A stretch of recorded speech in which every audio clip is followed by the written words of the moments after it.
NFR podcast. Guys, listen, we might have just convinced Pusha T and Freddie Gibbs to make a collab album, but before we actually dive into this, hit the subscribe button. We're connecting the world to hip-hop. And listen, guys, tell your friends about this. We're doing content on the daily. So Lou, tweet went out last week, I think, and we almost convinced two coke rap legends to make a joint album. Yeah, so this is the story. It was like January 21st, 4 p.m., and I just put out a tweet on, Freddie Gibbs versus Pusha T, who would be the best coke rapper on our Twitter. On our Twitter page. And, it was a good tweet. It got maybe 100 replies, an average tweet with a nice graphic. Yes, sir. The night passed. Next morning at around 9:50, I think it was on a Friday, Freddie Gibbs answers our tweet and says, fuck a verses. I would make this album, though. Yeah, and that's when the internet exploded. The whole hip-hop community came out and were like, if this actually ends up going down, it'll be one of the best projects of probably the 2020 decade, and they have been rumored to have collaborated in the past. They're on a very similar aesthetic. You could say right now that both of them are on the top of their game. They're both coming off potential classics. Not only that, but let's say they were to get other collaborators in here, it would just be fantastic. So it's cool to see now that we've gotten the attention of Freddie at least, but do you think that it's going to go to Pusha? Well, how do you feel about that? I don't know, man. What was cool was that, we kind of fueled this whole narrative, for the hip hop community and also for these major, publications. Yeah. For example, Complex wrote on their article, Freddie Gibbs on a possibility of a Pusha T battle. Fuck a versus, I would make this album, though. Hip Hop DX wrote, fuck a versus, a Freddie Gibbs and Pusha T joint album could turn cocaine rap into audio crack. And then finally, Genius wrote, Freddie Gibbs says he'd be down for a joint album with Pusha T. So it was cool. It was cool to get all this love from these major publications, and the comment sections also from the hip hop fans were pretty dope. Shout out to King Wow, who actually wrote, the amount of coke bars in this album gonna cause a worldwide snowstorm, goddamn. Then we had Joey Hip Hop, who wrote, then fucking do it. And the last good comment I want to shout out comes from You Hits Veronica, who wrote, get Push on the phone. Yeah. So people's excitement level were through the roof just because, like you said, these two guys are in their prime right now. They're both dominating that coke rap lane.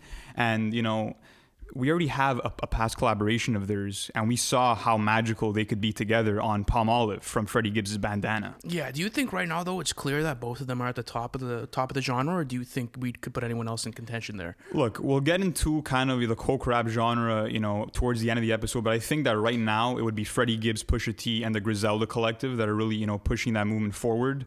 But at the forefront would probably be Freddie and Pusha T to me. Yeah, that's for sure. And you know what? It's just because they're so consistent with every drop they do it. It's such a calculated project. And not only that, but they're the types of artists to only get one producer on their album. They like to have that collaborative level with them. And we know how well a legendary producer like Madlib goes with Freddie Gibbs. And then after that, Kanye produced Daytona, and it was a 7-track masterpiece. So the type of work that they're putting up right now is absolutely incredible. And just talking about that whole thing, it's kind of like, I want to see where this goes, because it could possibly become a classic. And that's the thing, is that we know what type of level they're on, and we know how big the genre is getting. So, if I just want to see, let's say their previous work, we go back to Palmolive. Yeah, I really want to dive into this song because it's huge. It's huge. And not only that, but it's probably one of the best songs, if not the best song of 2019, in my opinion. You get fantastic lyricism from Pusha T. All of the storytelling's on par. Just everything's great. The production is absolutely insane. And if we get an album full of that, who knows where it could go. Yeah, and speaking of that actual beat from Madlib, it sounds like you're walking into a room full of smoke. Like, it just has that edge to it. Yeah. And I love every second of it. He uses 2 soul samples, and there's one vocal sample that plays out through the whole song. And Palmolive is actually, it's Freddie Gibbs referencing, the soap that he uses to, clean up his his cocaine-stained kitchen. Essentially, that's what it is. It's pretty jokes. But yeah, it's pretty cool. And Killer Mike's also on the song, and he's on the hook. Yeah. And he's not known to be a hook man, but he killed it. He's giving kind of like guidelines to drug dealers in a super street way, and I loved every second of it. But Pusha T stole the show on Palmolive, in my opinion. Okay, I'm going to have to put Freddie there, though. I think it's just Freddie just because, any time that Madlib connects with Freddie, it's an automatic W, I think, in whichever sense. But then again, Pusha did have a legendary verse, and that's why it makes it a legendary song in my ears. And you know what? You'll ask any sort of hip-hop fan, how they feel about that. And they'll all answer you the same, is that these guys have created magic, and they'll continue to do it, right? Because imagine you get a 10-song or 13-song album from Pusha T and Freddie Gibbs, and let's say we limit it to 3 producers, my 3 producers on that album would probably have to be for sure Kanye in there or the Neptunes, either one of them. Like, that's that interchangeable spot for me. I would have to give it to Madlib as well. Madlib has to be there, and then after that, probably Alchemist. Like, I think those 3 producers in the same studio would make so some before we dive into like what this album could look like, the type of features we can get, the length of it, all that type of stuff, I want to kind of talk about like their mutual respect for each other, just because you know, to start off, you know, for Pusha T giving that feature verse on Palmolive, like, he doesn't do that for just anyone. He's very selective of who he works with. So for him to work with Freddie on Bandana, that just shows right there that, you know, he believes in him and his craft. And, you know, Freddie Gibbs is actually a huge fan of Pusha T. You know, he's called him, you know, one of his favorite rappers alive. On an LA Leakers interview, he actually said that, you know, seeing what Pusha T did with Daytona, that inspired him and gave him gas to go forward with Bandana. Yeah. And then he saw how, you know, Complex called Pusha T the best rapper alive in 2018. And, you know, that also got, you know, Freddie hyped up and said, okay, if he can do it, then I can push my album to the next level as well. So, you know, they have that genuine connection. And look, for me, Palmolive is, you know, it's probably one of, if not the best coke rap song of the 2010s. Do you think it is, though? It's that strong. I think it'll continue to age that strong.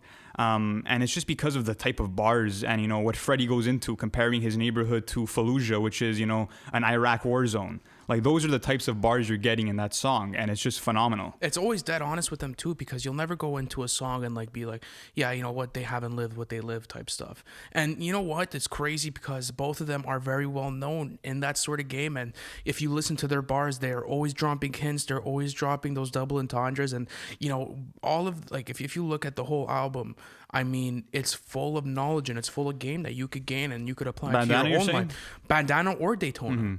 You know, I'll even throw in Daytona there because Daytona is an album just full of personal anecdotes. Do you prefer one over the other? I definitely revisit Bandana more, but Okay. if I had to say, like, okay, what do I know is better, I'm going to give it to Daytona. I think Daytona is a masterpiece. It's just, it's not in my listening as much as Freddie Gibbs is. And Okay, fair enough. if I'm listening to Freddie and his discography, I'm on Bandana, I'm on Pinata. I'm also a big fan of Fetty. I'm loving their 2020 drop with Alchemist, Alfredo. I love it. And it's just, he's someone that's in my thing. So let me ask you something, man. We continue to see this uprising of the coke rap industry. Could we maybe expect bigger mainstream cosigns at a certain point? Definitely. I mean, obviously Drake's been, you know, rumored to work with Benny the Butcher. So there's an example of that right there. You know, I don't know if you'd put Anderson .Paak in that lane, but he did amazing on Janice off of Bandana. And I think that the main narrative between the two of these rappers also is that, like you said earlier, they're known for working and honing in with one producer and creating, you know, masterworks. We saw it with Freddie Gibbs with Pinata, Fetty, Alfredo, Bandana. We saw it with Pusha T with his earlier work with the Clips, you know, working with the Neptunes as producers. Then on Daytona with Kanye West. So going into this album and how I think it's going to be crafted, I think it should be one producer. Just because I feel like when you have one producer really honing in with you, you can have that cohesive sound, and it just sounds like, you know, it's part of one project. Okay, so let me ask you this then. Who would be the better producer on this, Madlib or Kanye? Oh, that's tough, man. That's tough just because, you know, Kanye really went to work on Daytona and gave us these gritty samples and, you know. I know, but bro, like that bandana is hard to top. Bandana is serious. It is, and I think I would have to give it to Madlib. Just Yeah. because, you know, we saw what they did with Palmolive, and if we can get like 10 tracks just like that, it'd be phenomenal. Someone else who I could see working well on this also is The Alchemist. I could see that working too. He's super active as of late. He is. And it's crazy because, you know, you look at the coke genre as a whole and it's a lot of different moving parts and people don't really realize it. You know, it's a whole uprising of different rappers that have, you know, some of the best quality that we've seen in hip hop in a long time. I mean, you know, people are already starting to put Conway the Machine in like a top 30 position for lyricist type stuff. And I wouldn't blame you just because of the type of lyricism he's bringing. Like, you look at Freddie Gibbs and how consistent his craft is. I mean, you go through a whole Freddie Gibbs song, you'll be blown away. Like, you won't even understand what's going on. Everything from his flow to, like, you know, all of the punchlines that he's putting in, and then after that he'll get on a storytelling vibe with the coke stories and, you know, just get super raw and emotional there. His delivery is fantastic.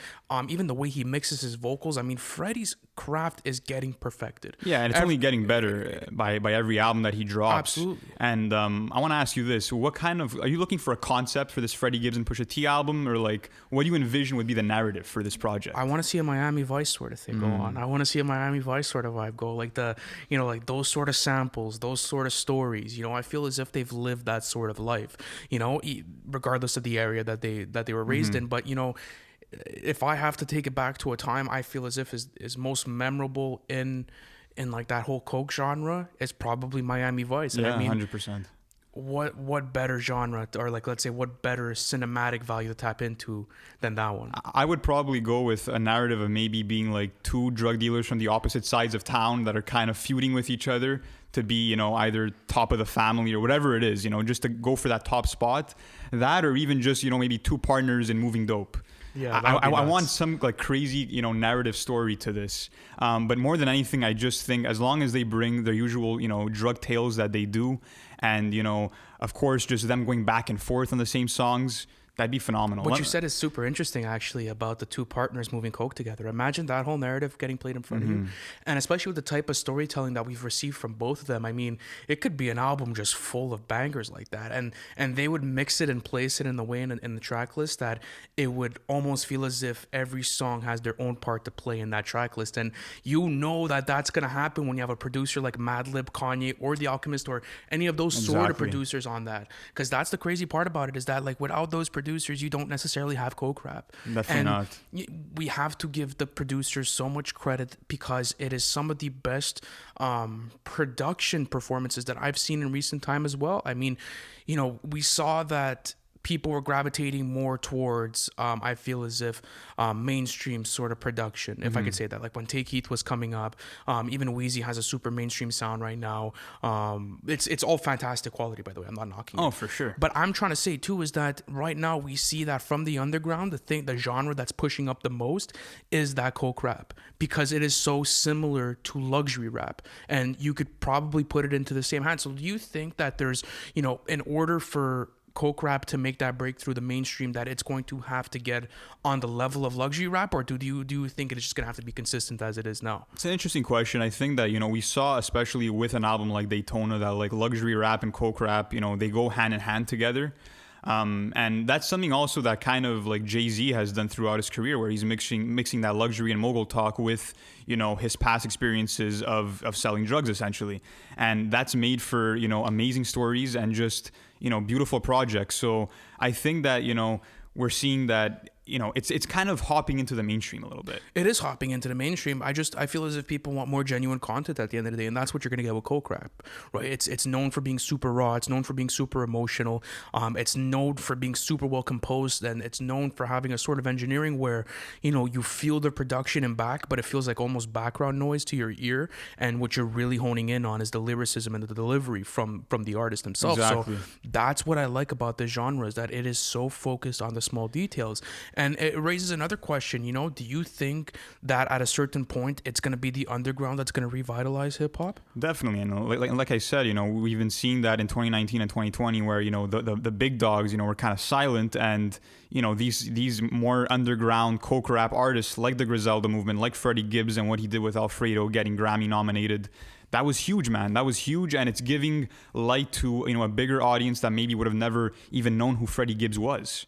So I think that, you know, they're making a big push, and this collab album, I think, would just break boundaries and would definitely hop into the mainstream light. Yeah. Let me ask you something. Go for it. How many tracks would you want to see on this Freddie Gibbs Pusha T album? 10 to 13, nothing Okay. more. I would want it to be super concentrated, but listen, this is just my opinion, you know. Yeah.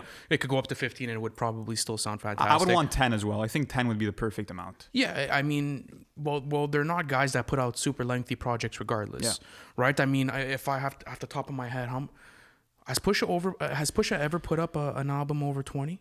No, never. I don't think so. No. Has he? Well, regardless, like, don't quote us on that because we don't have anything in front of the screens right now. But regardless, I think that it's gonna be a super concentrated project. I mean, you look at the skill and the capability within those two MCs.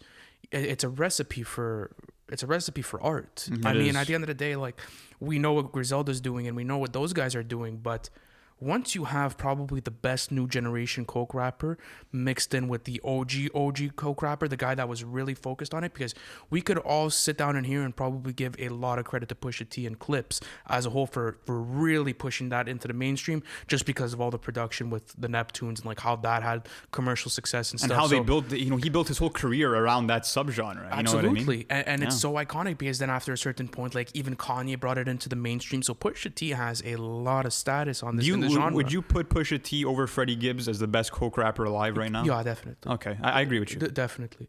I think that Freddie Gibbs definitely needs a lengthier resume. For sure. Also, Pusha T has been a part of some legendary collectives and moments in hip hop.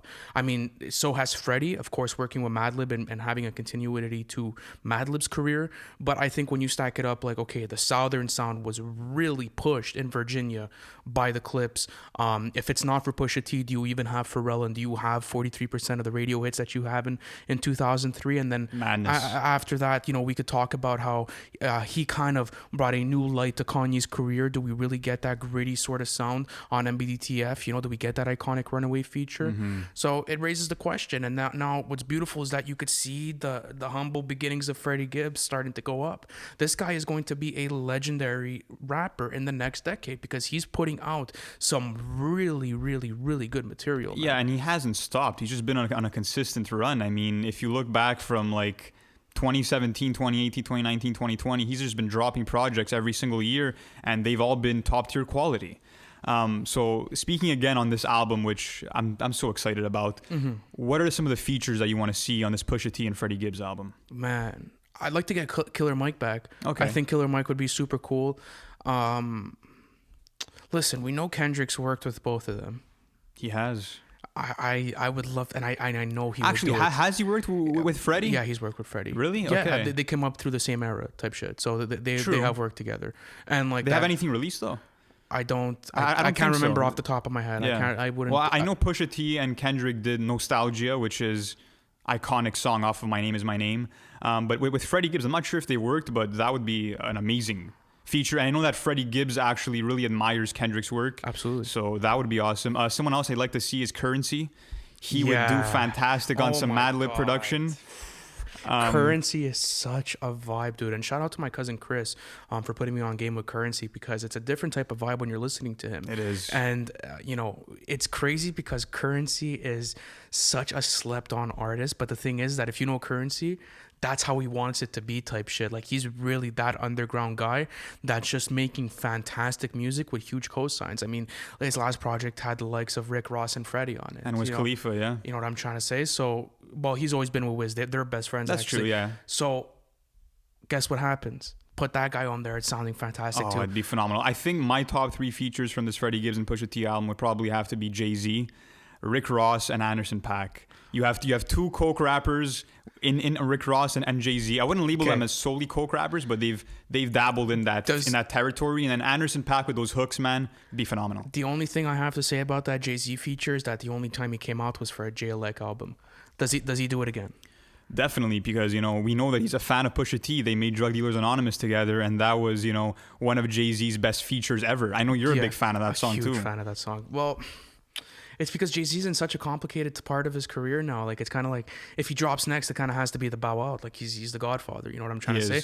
Even after 444, like, he might as well just end it there. Like, that's a certified classic, bro. It is. I'm sorry. It's a certified classic at this point. It's 4 years. It's going to be, yeah. It's 4 years. It's doing its victory lap soon. You know what I'm trying to say? So, I don't know. Rick Ross, I could definitely see it happen. And not only that, I love Rick Ross features. Rick Ross is such a consistent feature, man. And now that we're talking about Jay-Z and Rick Ross, it's kind of interesting because if you look all the way back, those two guys really pushed this genre into a different mode. Obviously Push has done his thing, but like, I don't know where the genre would be without Rick Ross and without Jay-Z. I mean, they're probably the two. If you want to consider Jay-Z and Rick Ross coke rap, I think at that point you have to basically put them there. Yeah, definitely. At the head of it. It's been a big part of their subject matter. The only difference is that maybe like Freddie Gibbs and Pusha T have dedicated like, entire, eras in their career to coke rap. which you can say Jay-Z kind of has too in a sense, but he's always, been, I guess, maybe more diverse in his content matter. Yeah, a lot of mogul and business talk Exactly. as well. But yeah, definitely, I would say that, for Pusha T, at least, he's admitted that there's no Pusha T without Jay-Z or Biggie.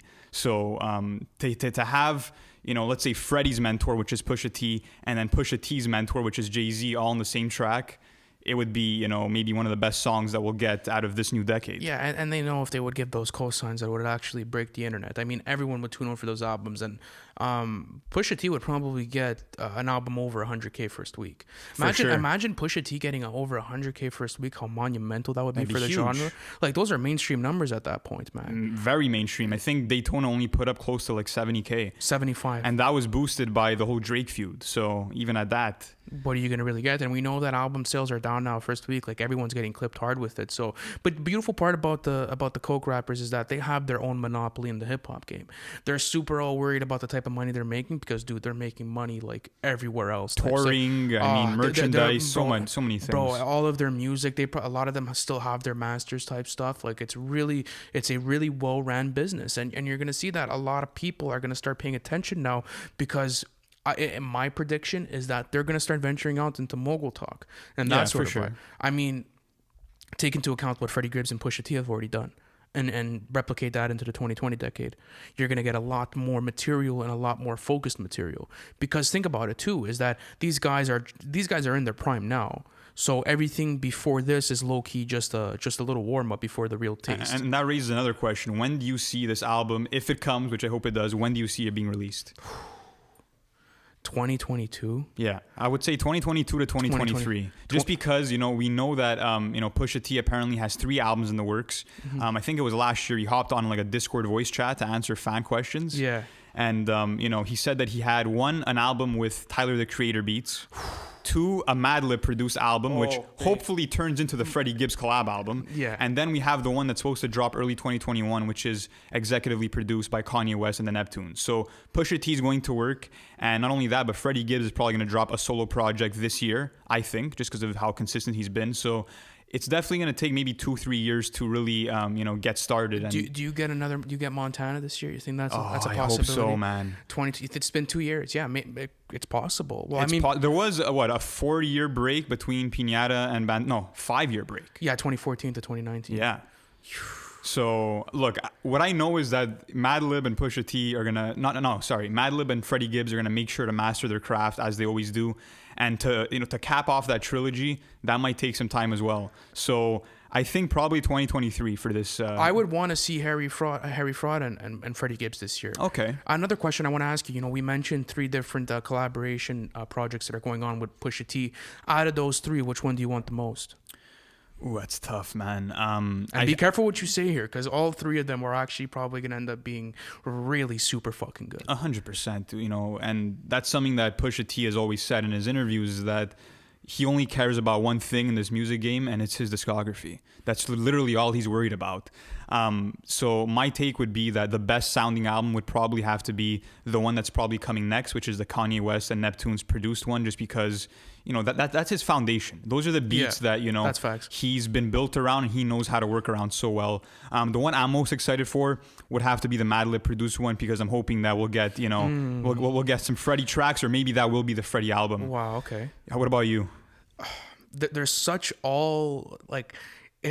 Dude, they all could be potential classics. That's what's fucking nuts about this. It doesn't even make sense how, we know how good Tyler's a ridiculous producer, bro. He is a fucking serious producer, really, really, really good. And not only that, but get me some Smuckers vibes on there with Pusha T. It's over. Mm-hmm. I would even be down for some Tyler rapping. I'm super all worried. I'd be super down for it. He proved this year on some of his features that he did, off of Alfredo and whatnot, that he can still have that gritty, rapping aesthetic. So that would be the Tyler situation. Let's go to Madlib. Ooh, that would be a serious project. Because Madlib's bringing some sort of cinematic value in there. He's bringing in some skits. He's doing some stuff. It's going to be a really well put together album. And I think if they do start it, they're not going to stop it. You think it'll be an ongoing I think they're gonna continue series or something of albums? But I think the obvious one is definitely the Kanye and the Neptunes one. That is just gonna. I just want to hear like the doon do doon do do from Pharrell like once, and then I like my project's made. Like that's all I want to hear. You Big know? time, man. And get some Kanye sampling on there. It's gonna be absolutely beautiful. What do you think would the cover art for this Freddie Gibbs and Pusha T album look like? If you had to just make up a design right now on the spot, how would you want that album cover to look like? Like the Plugs I Met sort of vibe. Okay. Like that sort of thing, like out of like a mob movie sort of aura. But it all depends, right? Like we got a Miami Vice sort of theme going on there. That could be imagine Freddie Gibbs and like imagine Freddie Gibbs and Pusha T sitting in the front seat in some like and like a white suit, right? No, and like a white Testarossa, bro, like driving like bro. I could just imagine it in my head. What I would want is maybe like them like standing in the middle of a snowstorm, like just dripped out. In the middle of a snowstorm to have that Coke reference there, man. That would be... Yeah, that could be good. Like on like some Migos sort of t-shirt vibe. Yeah. Sort of, like, that could be good without like all the furs and everything. Exactly. But I'm super excited, man, because the Coke genre is getting super far and it's gaining the attention of everyone, man. Yeah, it is. It's gaining the attention of everyone. It's becoming mainstream right now to listen to this genre. Like that's what it's becoming. Like if you're a part of the community, you automatically know who to go to for that sort of quality. It's no longer a question anymore. It's not like, hey, have you heard this? Like you've heard it. Everyone's ears are perked, especially in the community. So when it starts like that, you could already see it starting to push to the mainstream, man. Like you could see like people are going to start recommending this to more people. People are going to be like, yo, this is fucking sick. And not only that, but people right now want to hear quality. They do. And people are tired of the fucking bullshit, dude. Put out good stuff, man. I mean, like, there's obviously still going to be the stands and the K-pop, whatever is going on there, like the exterior noise, all the plastic bullshit. But if you really dive into the music industry right now, it's absolutely insane, dude. Another underground collective, I feel as if we could call it underground at this point, because if we're putting Pusha T and Freddie Gibbs, like that sort of collective, is the Dreamville collective. Okay. Like Jid and all them, because they're putting up similar numbers. They have like a big camp too. The J. Cole I would consider mainstream, but I wouldn't consider them mainstream. No, I think like an artist like maybe Jid and maybe Ari Lennox, they're gonna like go further into the mainstream as they drop their next albums. But yeah, it's definitely still not there yet, but it's getting there. It's definitely getting there. So that's like a lane that I could see competing with the Coke rap. But if we see that, then I think what's really respectable. I think what's respectable about these Coke artists is that these Coke rappers is that unlike some of the newer generation artists, like these guys have longevity, and it's not like they have their 2-3 year primes when they start off, and then their music kind of start souring. No, they're getting better with every release. How would you feel? They just keep improving. How would you feel about Drake starting to getting that lane? Oh man, and Drake is a chameleon. He always loves to hop into these different lanes. And how would you feel about that? He could do it. I wouldn't say to do a whole album with it, but to have a couple of features off some Freddie or Pusha T songs, I would love it. I'd be there for it. Yeah, but then he's kind of like entering the Dragon's Den. He's going into Freddie Gibbs' world now, and he knows he has to compete. But sorry, Pusha T's world now. Yeah, but he doesn't even have to play there. I mean, like that would be a stupid. I don't think he's ever gonna go there. But he's worked with Benny the Butcher, man. So I mean, I definitely think that he's maybe given those types of verses. I don't know if he's actually rapping about moving dope, just because that wouldn't really make sense to his lifestyle. Yeah. But I would like to see him on that type of production, and just to get some gritty bars from Drake would be cool. Yeah, the production would definitely be fire. So I want to ask you, man, out of all of this, we look at the careers of Freddie Gibbs, and we look at the career of Pusha T. What does this joint album mean to both of their discographies? It would just go on to show that especially for Pusha T, that of course, he's been part of one of the biggest duos of all time with No Malice and Clips. So if he can, collaborate with another huge rapper and make another respected duo, that would be so impressive and speak to his talent, just because, he's had one of the best duos, like I just said, one of the most impressive solo careers of our time. And if he can have another amazing partnership with someone like Freddie Gibbs, that would be amazing. And for Freddie Gibbs, to be on a collaborative project with Pusha T, that would mean everything to him. That would mean that he would turn into a godfather of Coke rap in that same lane of Pusha T and Jay-Z. That's true. How I would see it. Yeah, because Freddie's definitely pushing the genre really hard right now. Freddie's doing some serious work for the genre, like probably the most out of anyone right now. I feel as if, even if, like, let's say he's not dropping as much as Griselda is, the quality's unmatched with his sort of stuff that he's putting out. I'm sorry, man. I personally don't. The only album I would put on the level of Bandana or Pinata would maybe be Tana Talk 3 or Fly God. 100%. Those are the only two I would put in that conversation. Yeah. And then, you just look at the facts and you're like, fuck, it's true. Like, it's Madlib produced. Automatically there, like, it's almost over. You know what I'm trying to say? Yeah, it is. And all credit to Madlib, but I mean, it's not like just anyone can spit on those beats. And Freddie Gibbs has actually admitted that, like, when he was first starting to work on Pinata, like, he was mind-boggled. Like, he didn't know how the fuck to rap over these beats. Like, he actually had to train, and it was difficult for him, man. Really? At first, it was super tough for him to get the groove of a Madlib beat, just because, it's not your typical freestyle beat or YouTube beat that you can easily rap on. No, I mean, there's samples, there's, a lot of abstract sounds going on, so it's not easy to rap over a Madlib beat, man. Yeah, man. I could just, because, like, if you actually listen to a Madlib production, it's so complex, dude. Like, it's really like you're diving in the mind of him, and he's been someone that, I mean, is longevity. I mean, he's worked with MF. Like, if you think about Madlib as a producer, he's worked with MF Doom. He's always been on the top of that underground scene, and now he's on the top of it again, type stuff. He's never really left his throne for the past like 20 years. Yeah. I mean, get halfway through the 2020 decade. He has some serious stuff going on, and especially the type of work he has done. Like, he's probably just got started. This guy's just got started. Like, this guy's going to go, man. And it's crazy because people know what he could do. He has fans from like 2004 that he has now. That sort of longevity. Madlib's gonna put out music and he'll be good for life because you know there's gonna be people standing in front of there waiting to get their fix. Yep. And I'm guilty of that. Because it's art. It's literally, it grabs your attention like art does. I feel as if I'm walking through a museum every time I listen to a Madlib produced album.